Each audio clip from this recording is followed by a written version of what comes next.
Dropshipping has changed significantly over the years, right? For example, when you used to drop ship, a decade ago, 5 years ago on somewhere like eBay, you could just bulk upload a ton of products and you'd be fine. You could drop ship from any supplier and make a ton of money, right? And then it pivoted a little bit and it's pivoted a lot since. And so, for example, 3 years ago, when you used to drop ship on Facebook Marketplace, you could literally list like any Amazon product, any Walmart product, any product from any retail supplier almost, and make sales. But again, things changed, it pivoted, right? And so now you're drop shipping on maybe Amazon, maybe Etsy, maybe TikTok Shop, maybe still Facebook Marketplace, maybe Poshmark or Mercari. And so one of the things that it's changed and morphed into is you need to be a little bit more wary of the pictures that you're uploading. This is even an issue if you're dropshipping from Shopify and you're running ads and using somebody else's picture or somebody else's listing images. Now, you can get away with this on certain platforms.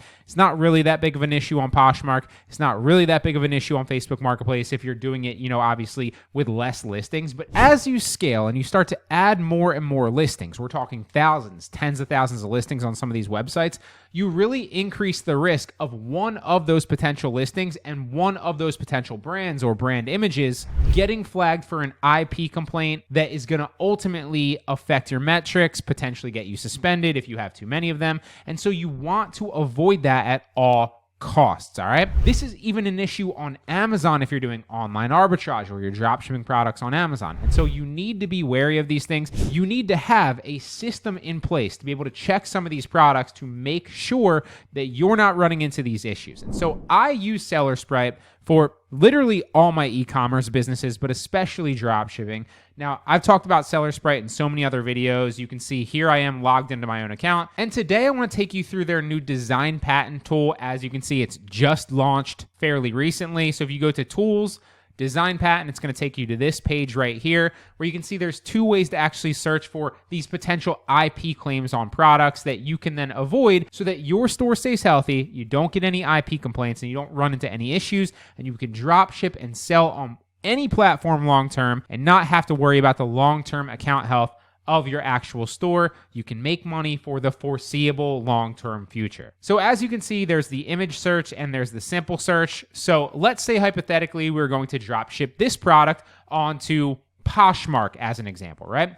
Typically speaking, you can just copy this listing over, but every once in a while I have gotten IP claims on Poshmark. It doesn't seem to be that big of an issue. I have probably 30,000 listings for Poshmark specifically, something like that. And so I think I've gotten like maybe 3 to 5 in the lifespan of my actual closet. But obviously, the more that you have over time compared to the amount of listings and the amount of time that you've been selling on Poshmark specifically, but any platform, the higher likelihood that you're going to get in trouble or they're going to suspend your account. And so if you were going to drop ship this, one of the easiest ways to do it is to just run one of the actual images here through the image search on Sprite to make sure that there's no patent in place or any intellectual property issues that you might run into. So all we would need to do is go back up, and then obviously you can download the images.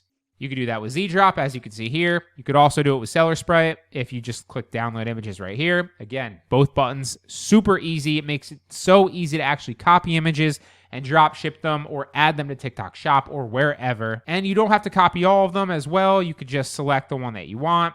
It auto copies all of them, and then you can obviously just click download in a split second, but we really only realistically need the first one. So we'll download that. There it goes. And so now we're going to upload that image here into Sprite and search it to make sure that there's no design patents or IP issues with this specific image or this specific brand. And so anything similar, it's going to pop up with. And obviously, as you can see, some of the top results here are all kind of just designs for figurines that might have patents on it and a similarity score index. This thing is really crucial because obviously the higher the similarity score, you really want to be wary of it, but this isn't even the same product. It's a figurine. This isn't the same product as well. It's kind of just like a Halloween pumpkin costume for dogs. So as you can see, it cannot find any specific patents for this product when we reverse image search. Now, another thing that you could do is just go to the simple search and search keywords for that specific brand, that specific product, and keywords associated with that product, right? And you don't obviously have to do this with everything, but if you run into issues in the future where you're getting an IP claim on Amazon or TikTok Shop, it's very, very big right now, or Facebook Marketplace or Poshmark or wherever, then obviously going forward, you're going to want to run more of your products through this very quickly and just see if anything comes up before you list them. So the next thing that I would do is obviously search the brand, which is Friendly Barks. We would search that through the keyword search. And as we scroll down, it's going to, again, pull up anything that's similar. And just off the bat, you can kind of see that nothing is similar here. Just do kind of a deep dive. These are all like environmental things and water retention stuff. So you obviously can click into the publication number and find more about it if you need to and figure out what the exact design patent is or the IP complaint. But just a quick run through here will eliminate 99% of the issues that you're going to face. You're going to see really quickly if anything pops up. Obviously, none of these are, similar to what we're doing. This is an Amazon product where it really kind of takes more effort for the dog to sort through this and pick out the treats really slowly. So this would be a perfect product to drop ship. There's no IP complaints with this. And obviously, if you're drop shipping now on TikTok Shop, you really need to be careful because the last month or so, at least anecdotally for me, I've seen a few different products now get IP complaints for the brand specifically and also for the actual model of it. It's hard to kind of give too much information about what I'm drop shipping, what my hot product is, because I don't want to obviously give that away. But just be wary, especially on TikTok Shop right now. So for example, another product that we want to check out, right, is this egg incubator machine to help hatch eggs a little bit faster. So what will we do? We will download the first image using seller Sprite. There we go. We'll just download the image and we'll run that through the image search.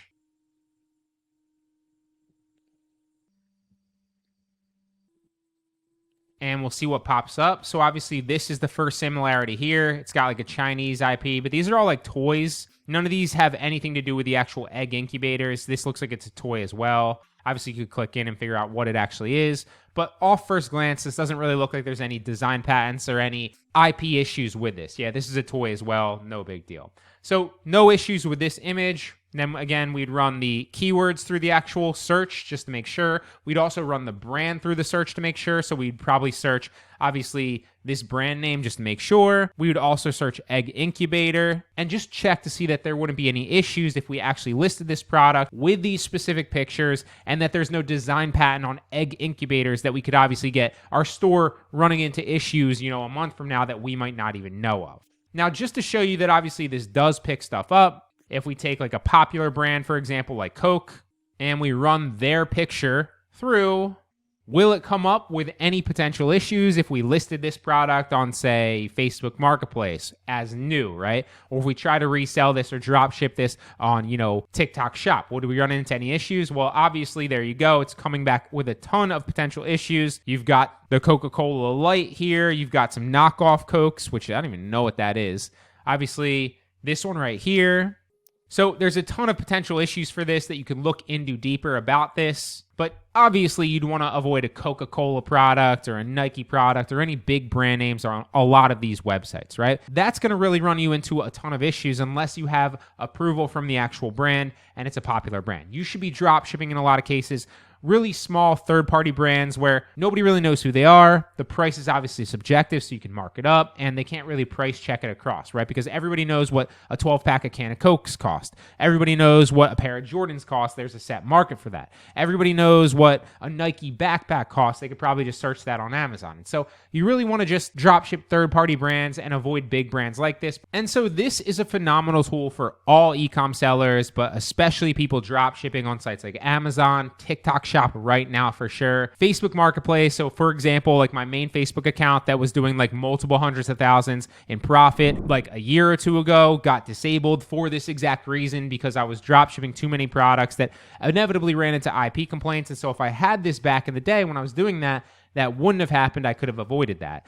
Again, I've talked about how I've run into issues specifically on Poshmark from time to time. It's not that big of an issue, but it's an issue on all of these websites. And so this is a tool that you can utilize to make sure that if you run into an issue, as an example, on one of these websites, now you can run these products through to make sure that you don't run into any more issues and you can sell and drop ship long-term on those platforms and continue making money. Really hope it helps. As always, guys, this just works for me. And if you want to try Seller Sprite, you can do so, as always, through that first link in the description. See you in the next one.